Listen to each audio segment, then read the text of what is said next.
Përshëndetje të gjithëve dhe mirësori kthyehe sërish në kanalin tim Go Mystical Tarot. Sot do të bëjmë parashikimin për binjakët, çfarë na rezervon muaji nëntor për shenjën e binjakëve. Dhe pa humbur kohë, le të fillojmë një herë me parashikimin.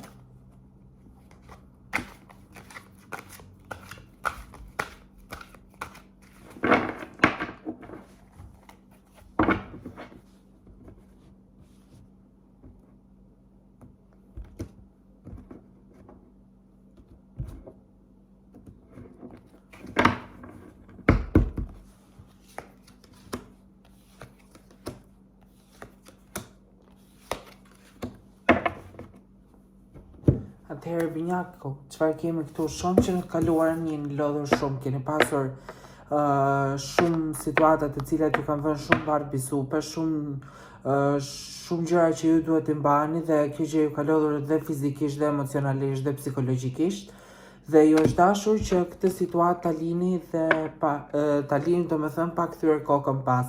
Nuk ka qenë diçka e lehtë, nuk ka qenë një rrugë e lehtë për të lënë këtë situatë pas, ose nga që ndoshta mund të ketë pasur lidhje me ndonjë partner apo me ndonjë familjar apo me ndonjë mik të ngushtë, por që nuk ka qenë e lehtë ta lini këtë situatë pas, sepse ju është dashur të bëni shumë punë, ju është dashur të bëni shumë sakrifica dhe po që ja keni dalë në bank dhe e keni lënë këtë situatë pa kthyer fare kokën pas.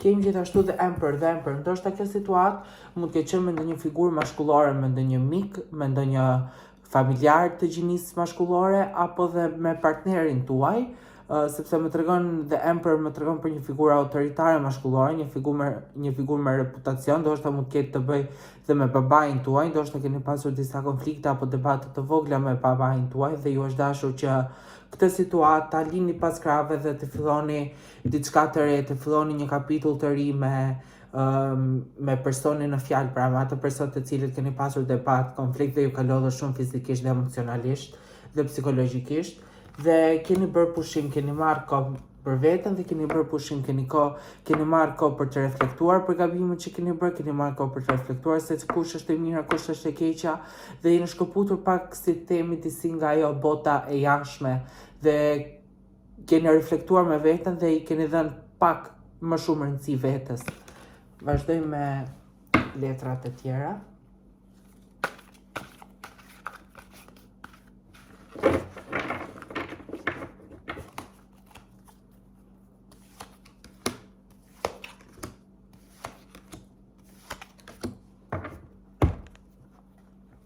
Atëherë, fill pas këtij debati, fill pas këtij konflikti që mund të ndodhur me personin në fjalë, vjen pajtimi. Pajtimi mund të ndodhur në një fshat apo në një qytet, sepse 6 të kupave më tregon këtë gjë.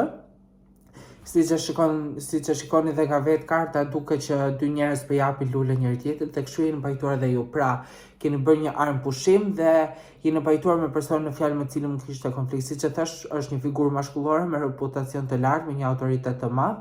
Mund të jetë babai juaj, mund të jetë vllai juaj, mund të jetë miku juaj i ngushtë apo mund të jetë partneri juaj. Kemi The Justice. The Justice më thotë që drejtësia është vënë në vend, që i drejti ka fituar në atë konflikt dhe që ju jeni ndjerë mirë sepse jeni bërë të lumtur, sepse drejtësia fitoi, ose mund keni të bëni me ndonjë çështje ligjore, për të firmosur ndonjë dokument, ndonjë testament apo diçka tjetër. Kemi gjithashtu kartën edhe Temperance. Dhe Temperance më tregon që një debat tjetër do ndodhi rreth jush, një debat që ju do të zgjidhni që të mos përfshiheni fare. Pra debati do ndodhi rreth jush, por nuk do jetë për ju, sepse një këmbë e keni të futur në ujin e trazuar, pra që është debati, dhe këmbën tjetër e keni jashtë. Pra ju keni zgjedhur të mos përfshiheni, të mos përfshiheni fare në këtë debat.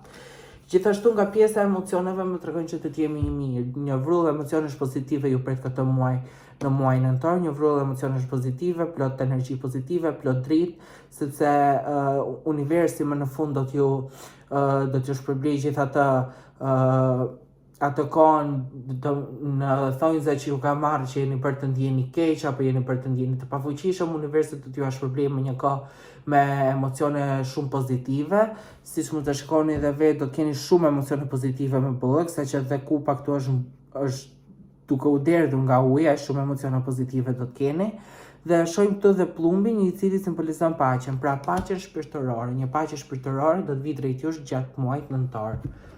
Vazhdojmë me kartat e tjera.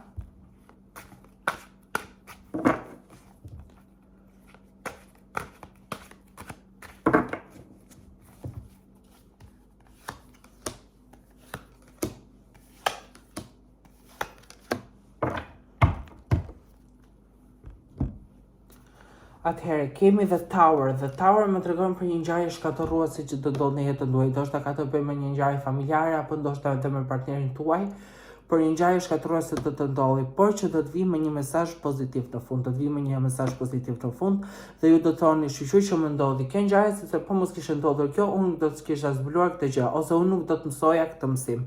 Pra do të jetë një ngjarje shkatërruese, nuk do të jetë një ngjarje fort e këndshme në jetën tuaj, por që në fund do të vijë me një mesazh pozitiv. Kemi kartën e The Star. Kartën e The Star më tregon që një kohë shërimi për sa i përket gjendjes emocionale. Pak më parë një kartë tjetër më tha që do të jeni mirë nga gjendja emocionale, ndërsa tani më thot një shërim nga gjendja emocionale. Ndoshta pas këtij debati, siç ju thash më përpara, që do të keni apo ju ka ndodhur me një person familjar, mik apo partnerin tuaj, do gjeni kohë që të shëroni emocionet tuaja, që të jepni më shumë kohë vetes për të shëruar ndjenjat tuaja dhe që të mos lejoni që asnjëri më t'ju lëndojë ndjenjat apo t'ju lëndojë aty ku ju thëmë. Kemi gjithashtu Knight of Wands dhe The Lovers. Atëherë, këtu më tregon që një dashuri vulkanike, një dashuri e pastër, një dashuri plot pasion po vjen drejt jush. Kemi Kalin dhe kem kalorsin i cili ka hyrë në një kal dhe kali këtu po ta shikoni është pak si kuq dhe kuqe simbolizon dashurinë. Pra do të vi një dashuri e pastër vulkanike plot pasion drejt jush gjatë këtij muajit nëntor. Mund të jetë një shenjë zjarrit, mund të jetë akrep ose shiqetar, por që një dashuri e pastër dhe vulkanike ju pret këtë muaj. Deri tani ju kanë rënë karta të bukura, përveç kësaj ngjarje shkatërruese që do t'ju ndodhi, por që mos u friksoni, sepse siç u thash do të vi me një mesazh pozitiv në fund.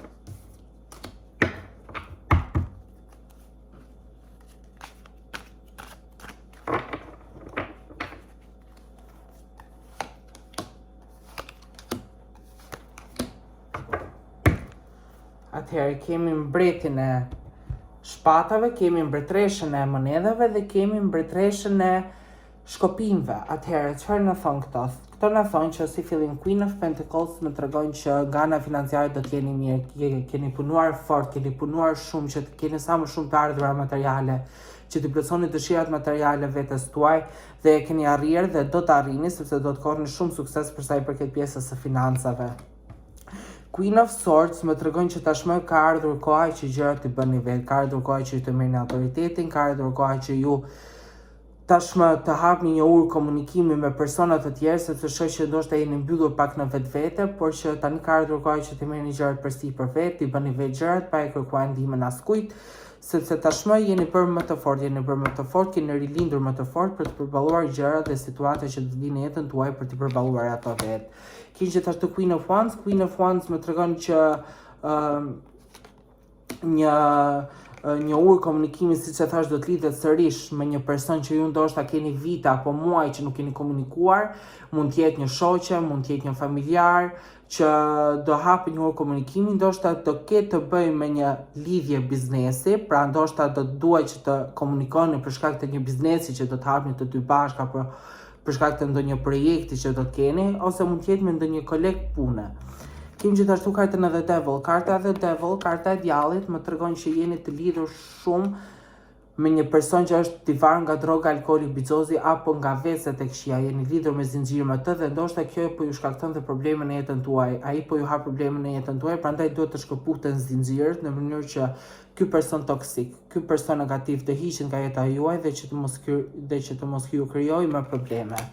Atëherë do të tërheqet dhe një kartë të fundit për të parë se si mbyllet muaji nëntor për ju.